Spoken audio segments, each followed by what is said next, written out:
Tia mpanaovana lamaritra ny tenako amin'izao fotoana izao ka dia mitafatafa amintsika mianakavy ny zavatra kely mba fantatra. Tamin'ny fandaharana teo aloha dia niresaka ny tenako momba ny hoe misy ve ny reny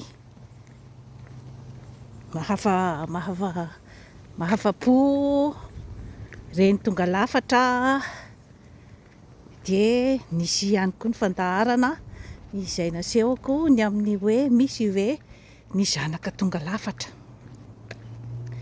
Efa nisy ihany koa ny fandaharana nasehoko teto ny amin'ny hoe misy ve ny vaty tonga lafatra.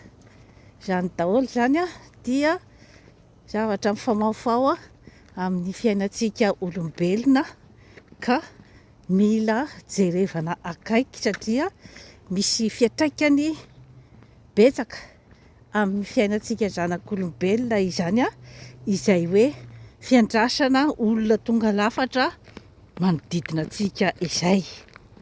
Ny fanontaniantsika hoe mba misy mametraka hoe moa ve ny tenako tonga lafatra.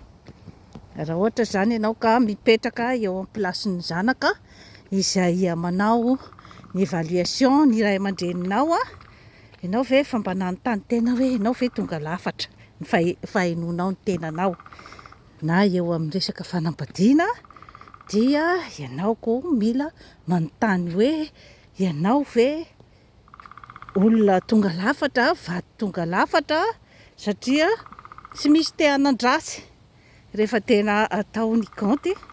Tsy misy olombelona te hanana ny ratsy fa ny tonga lafatra daholo no tadiavintsika olombelona. Saingy adinontsika foana ilay fanontaniana hoe isika ve tonga lafatra. Ka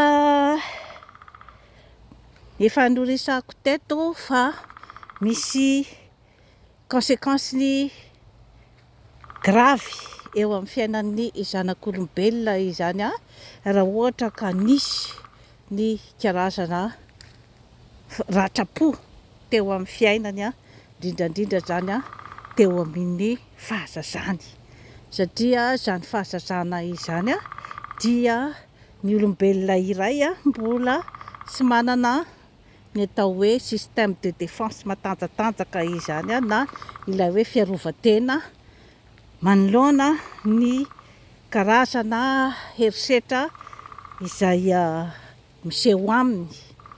Herisetra moa zany mety misy ny herisetra ara-batana, ara-panahy ary ara-tsaina. Ka ny zaza zany izy mbola ilay ataontsika hoe anatin'ny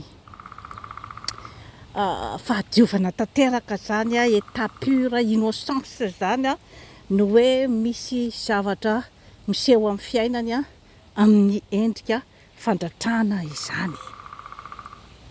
Ka mety miteraka ratra-po mandramaty izany zavatra rehetrarehetra izany raha ohatra ka tsy misy izany ny fandiovana ny ara-panahy, ara-batana, ara-tsaina manoloana an'izany ratra-po izany. Matetika moa zany isika dia rehefa mitaraina zany ny ankabeazan'ny olona dia ny mahatongahy misotro toaka nge de satria zaho voakapoka foana, voakapoky ny ray aman-dreniko foana tamin'izaho mbola kely, zaho ny ray aman-dreniko miadiady lava, zaho de nampijaliana tany am-pianarana, nampijalian'ny namako tany am-pianarana, de zay no mahatongahy tsy tafita amin'ny fiainana. Zay zany no matetika hoe fitarainana re zany amin'ny fiainana andavanandro.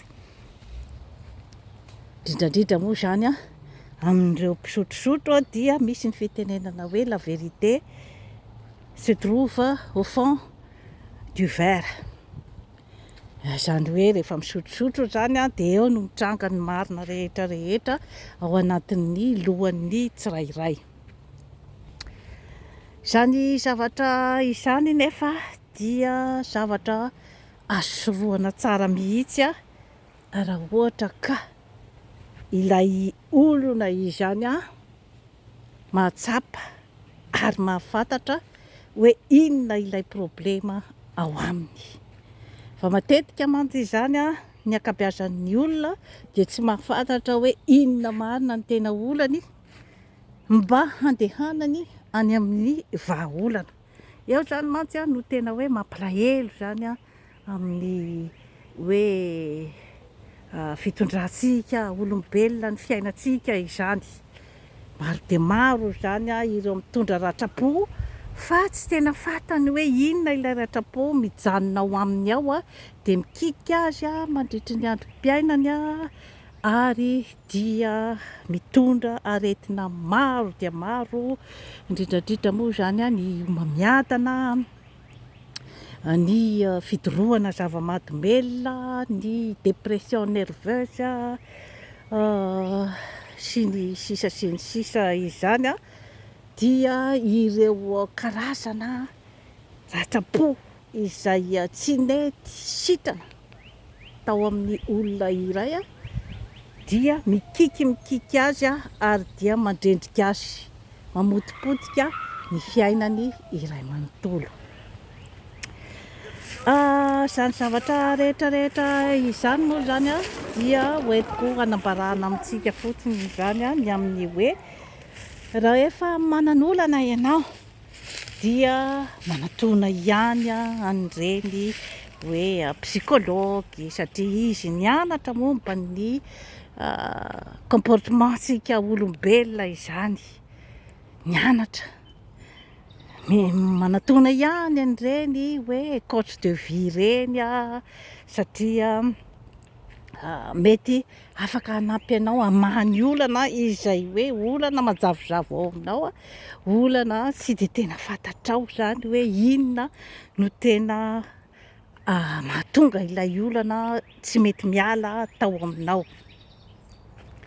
Ka ohatra mantsy hoe Afrika sy Madagasikara zao izy mbola tsy mbola mankasitraka ny fandehanana amin'izany hoe psychologue zany hoe psychiatre zany, fa dia hoentiny eny fotsiny zany ny problemany dia eritreretiny fa ilay famonoana ny eritreritra amin'ny fomba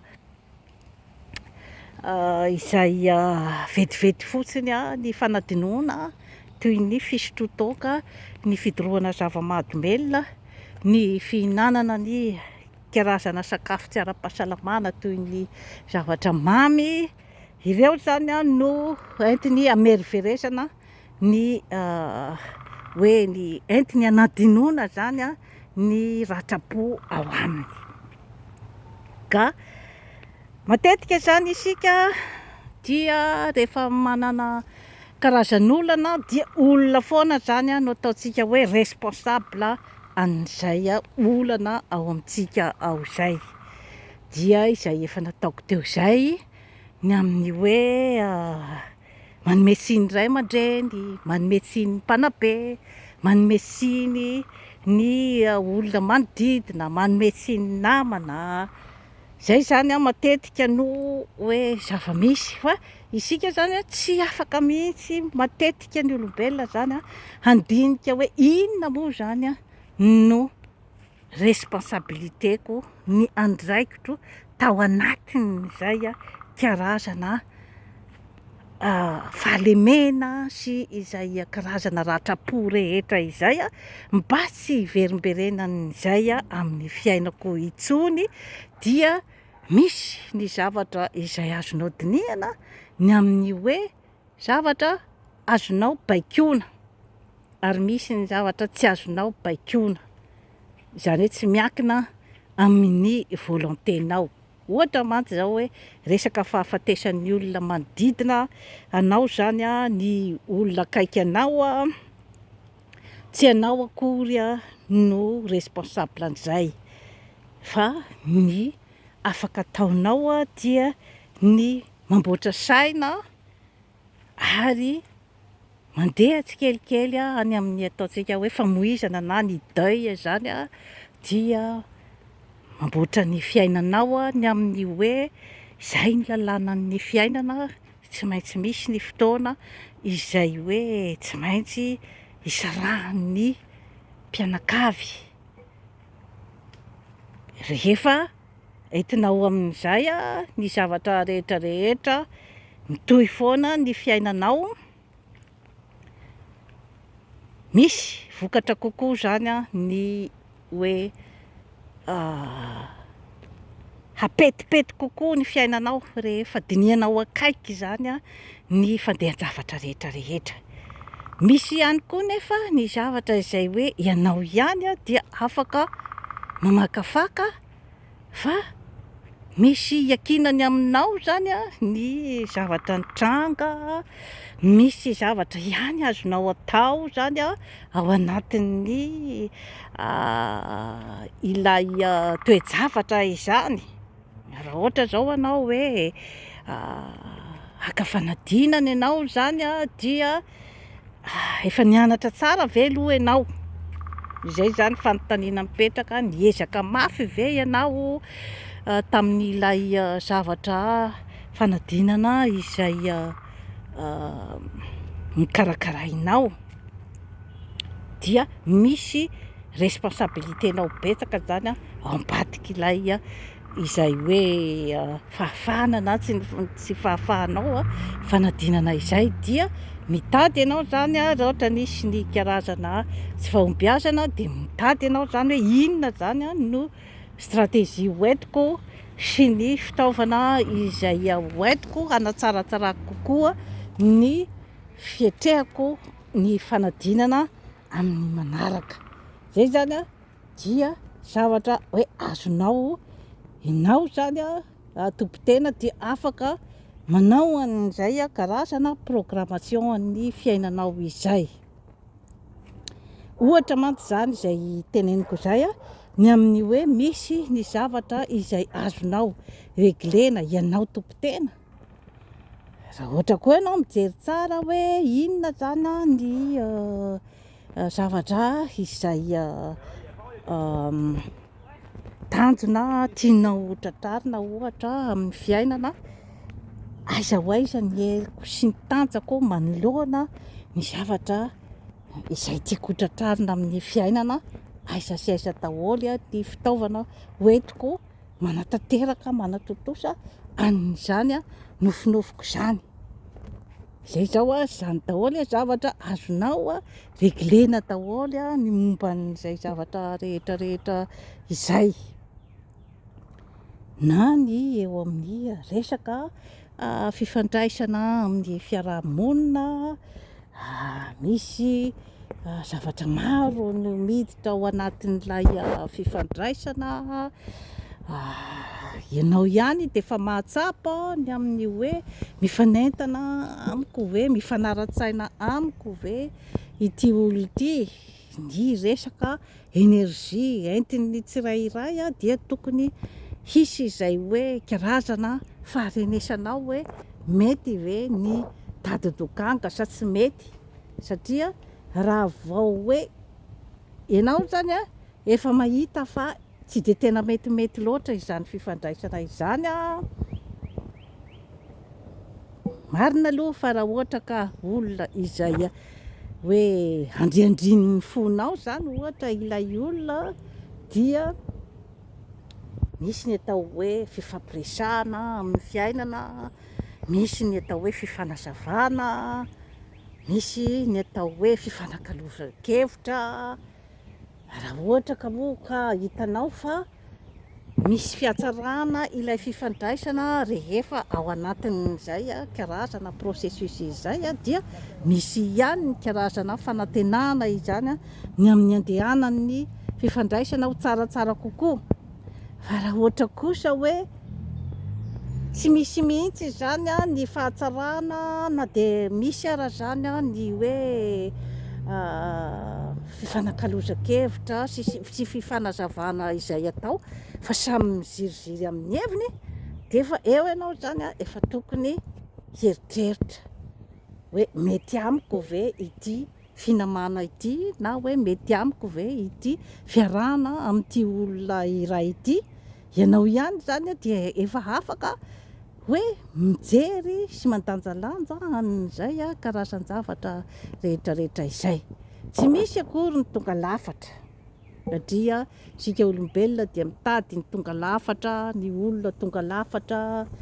Fifampitaizana no tena bazin'ny fifaneraserantsika zanak'olombelona, satria rehefa misy ny fiainana ao amin'ny fiarahamonina dia misy ihany koa ny hoe culture samihafa sy ny finoana samihafa izay mitondra ny tsirairay izay hoe mila fifanakalozana izay zavatra izay, ary indrindra dia ny atao hoe capacité d'adaptation.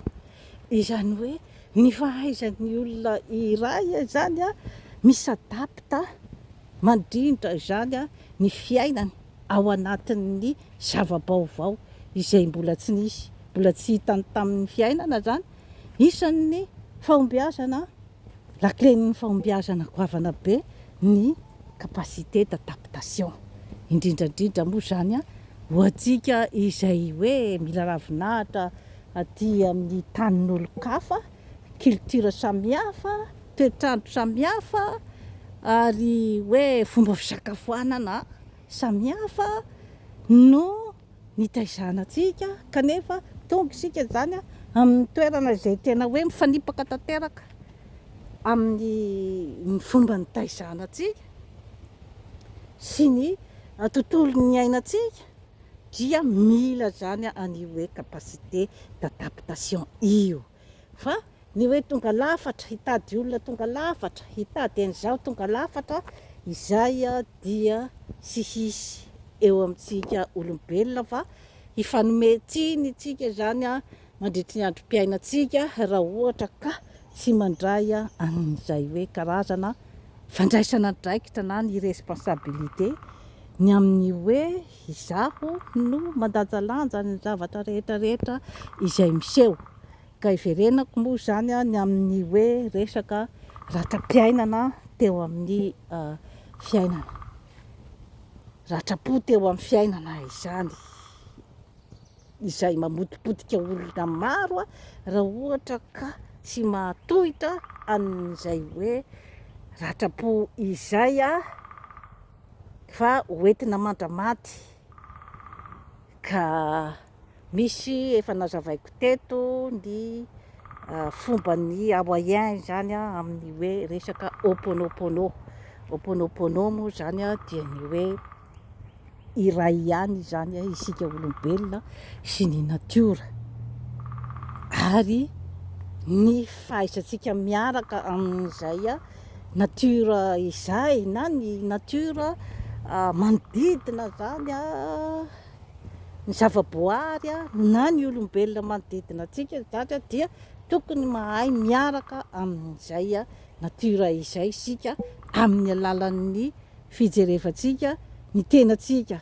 Ka ny azy zany misy ny frazy efatra izay tononony isan'andro zany mba handaminany ny fiainany, dia ireto frazy ireto: ny hoe je suis désolé,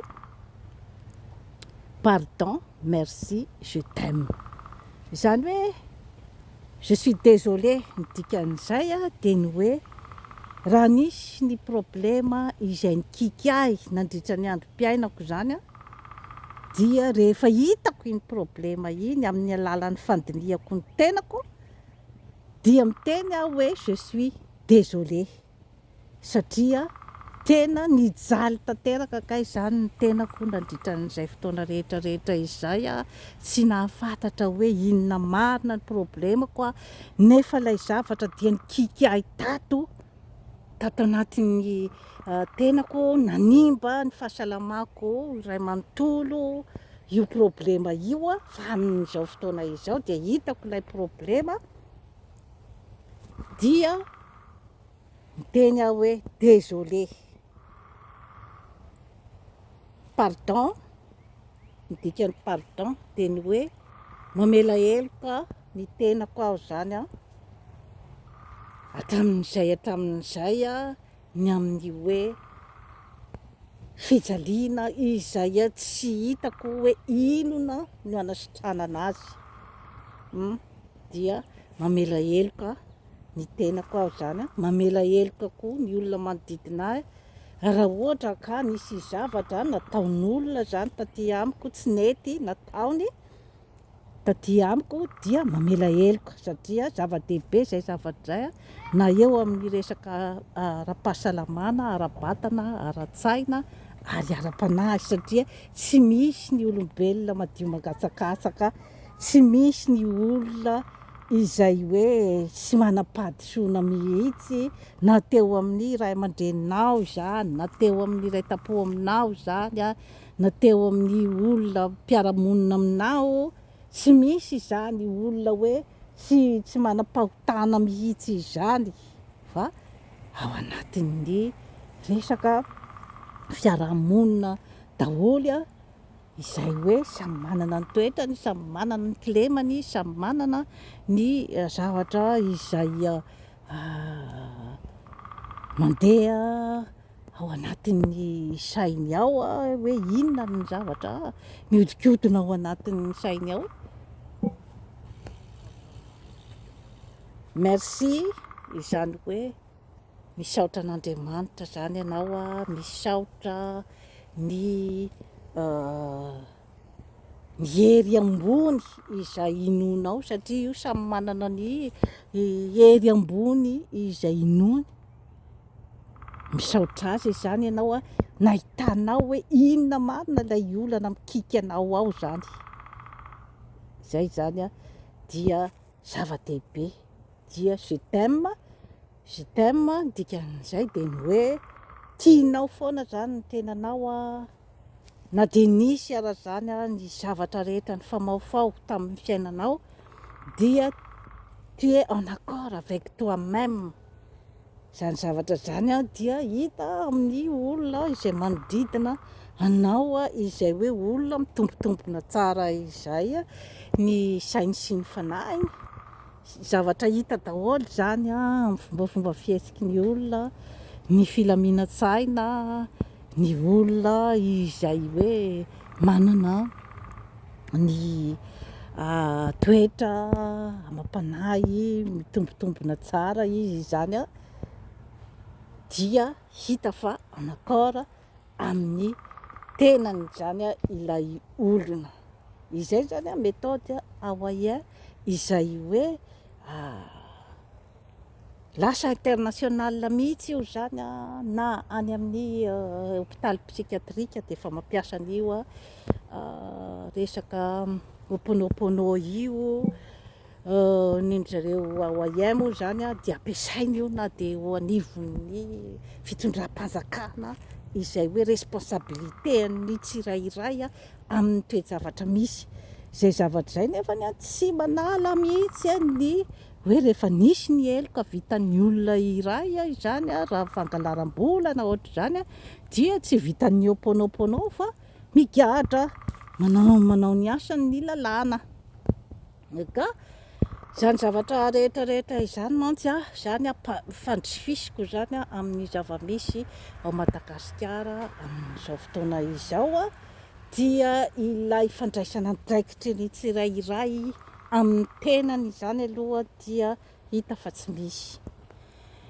Ka raha ohatra ka ny tsirairay a manakina daholo a, ny amin'ny hoe rakoto no diso, rabe no diso, rasoa no tsy nanao ny andraikiny tamin'ny zavatra ohatran'izao, fa isika zany tsy hijery ny hoe inona ny tena olana amin'ny ankapobeny ao Madagasikara, indrindradrindra manko zany amin'ny hoe fikaonan-doham-pirenena izay hoe dradradradraina sy homanina amin'izao fotoana izao zany a, dia angamba torohevitra avy ety amiko izay ampidirina ao ny hoe Ho'oponopono, satria io a tsy manavaka finoana zany ny Ho'oponopono, ny fandinihan-tena izany.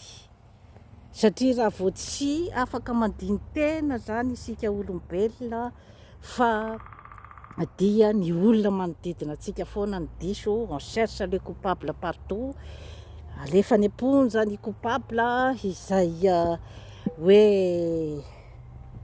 zay zany no hita amin'ny lalàna fa izy ny coupable, kanefa mbola misy ihany koa ny coupable mbola mandehandeha eny zany, dia miteraka lonilony eo amin'ny samy mpiara-monina, ka misy zany ny hoe fandiovana faobe zany tokony atao.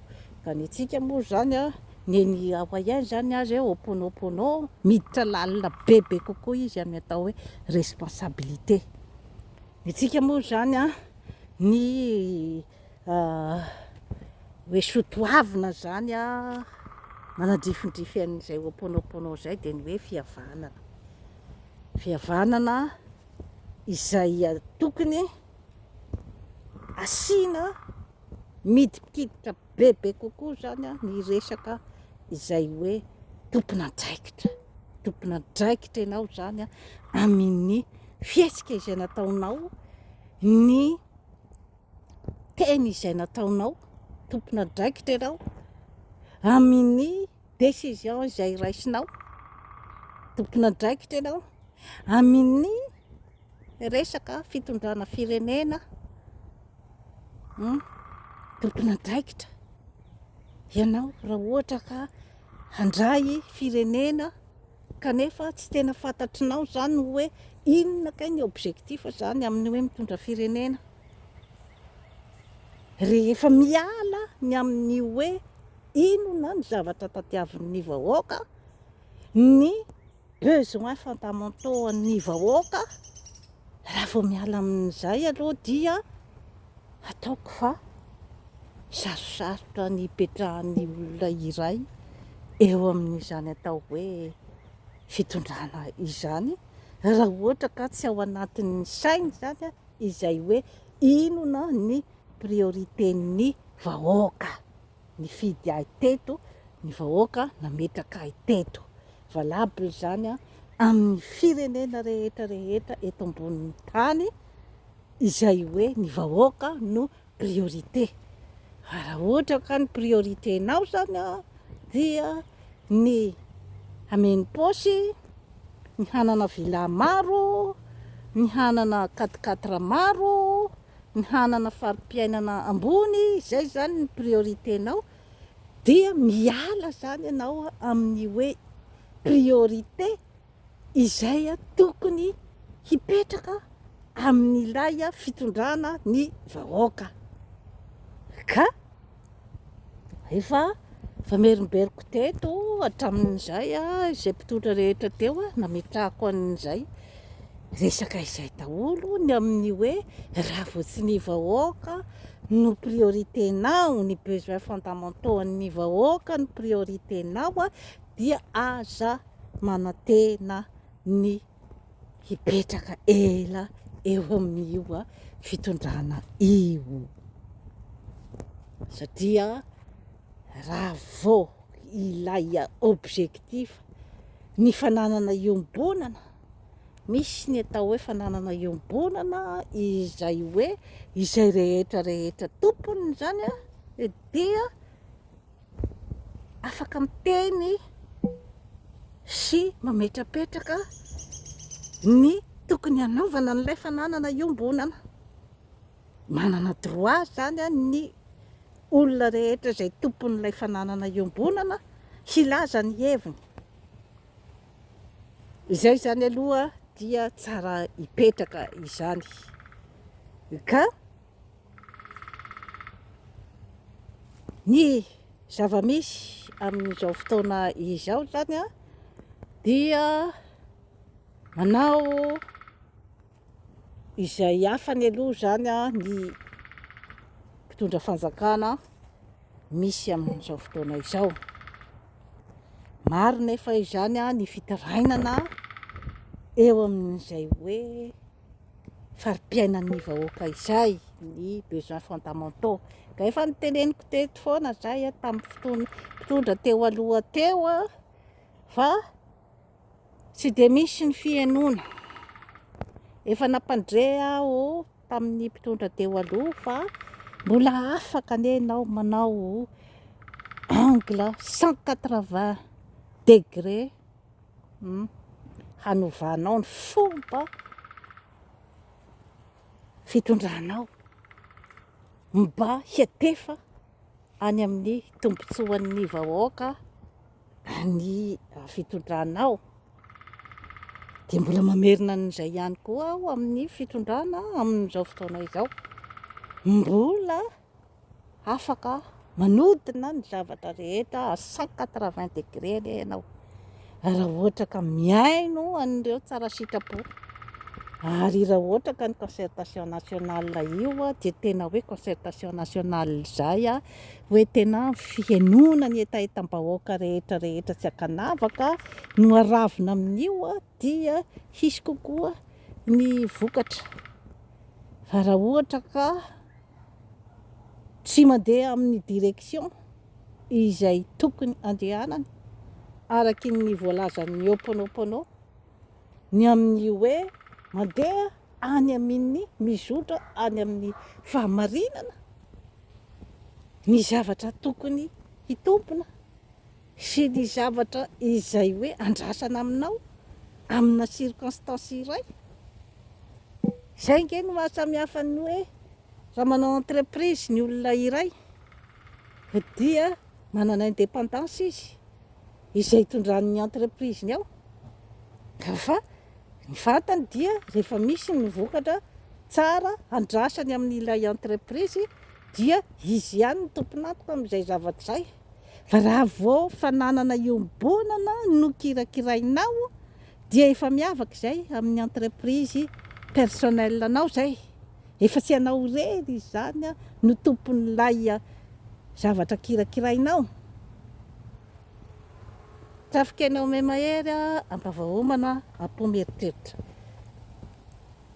Izay resaka hoe responsabilité izay zany no tena tiako ho atitraterina amin'ny hoe nanana ratra-po ve ianao tamin'ny fiainana ka nanome tsiny andragoto, nanome tsiny andrabe, nanome tsiny andrasoa, nanome tsiny an-dada, nanome tsiny an-neny. Mety nisy ny zavatra tsy nety nataon'ireo olona rehetra izay an-tany saiko teo izay. Mety nisy ny fanapepona anao tamin'ny mbola kely sy ny tsindry azo lena amin'ny endriny maro samihafa. Fa ianao ihany dia afaka mamboatra ny fiainanao handeha any amin'ny tsaratsara kokoa izay mendrika anao. Ary dia rehefa miezaka ianao mba olom-banona, ianao ihany no mievalue ny tenanao. Fa tsy miandry évaluation ny olona manodidina, satria ny manodidina manana ny évaluation izay tiany homenanao, manana ny etikety rehetra izay tiany homenanao ny manodidina anao. Tsy voatery akory ianao hisy référé amin'izay etikety homenanao, fa rehefa manana ny fitokisantena ianao hoe atokisako ny tenako fa izao ny valeurako, dia handeha ara-dalàna ny fiainanao, handroso ny fiainanao ary dia hanana ny atao hoe fahatanjahan-tsaina ianao, hanana ny atao hoe herim-po, hanana ny fahasalamana ara-batana, ara-tsaina ary ara-panahy hoentinao miatrika ny fiainana rehetra izay manodidina anao. Ny fitokisantena akory tsy midika hoe irearea, hanambony tena, iseho manam-pahaizana noho ny rehetrarehetra, mieboebo, tsy izany ny atao fitokisantena. Ny fitokisantena dia ny fahafantaranao ny force-nao sy ny faiblesse-nao amin'ny fiainana ary ahafahanao manana ny angovo tsara izay matanjaka hoentinao miatrika ny fiainana amin'ny fiainana azy izay. Satria fiainana dia misamboaravoara tsy misy mahafantatra ny ampitso, tsy misy mahafantatra izay mety hitranga, fa rehefa manana ny angovo rehetra ianao hoentinao miatrika azy, dia mino aho fa mba hipetraka eo amin'ny firenena koa zany izay karazana hoe famolavolan'ny tsirairay zany ny fiainany, ny responsabiliteny eo amin'ny fiainany dridradridra sy ny manodidina azy. Dia toy izay sy toy izay no azo natolotra anao anio. Manaova abonnement amin'ny Jeanne Forêt Santé aty Canada fa hanatsara ny fiainanao. Veloma tompoko.